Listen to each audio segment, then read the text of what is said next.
Hyvää huomenta, oppilaat. Meillä on tänään äidinkielen tunti. Hyvää huomenta, opettaja. Kiitos. Oikeastaan tänään käsittelemme, mutta eikö nyt ollutkin se jokin lauluesitys, joka piti katsoa, mennä saliin ja silleen. Ai niin olikin. No, mennään sitten sinne lauluesitykseen.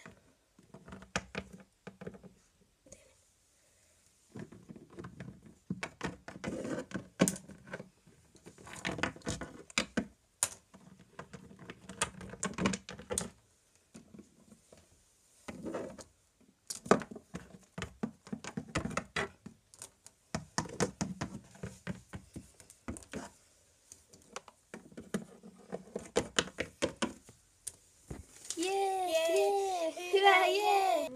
Mä laulan sadlaiset sydämet.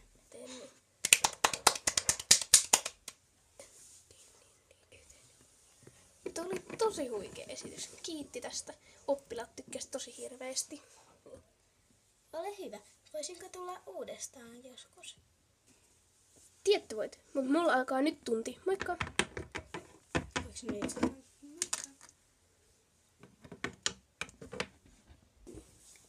Mikä tunti seuraavaksi on? En mä tiedä. Mut hei Suru.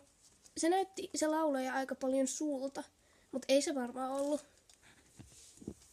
Niin, no ei varmaan. Mihinkäs sillä oli kiire? Enhän mä edes sanonut mitään pahaa. Niin.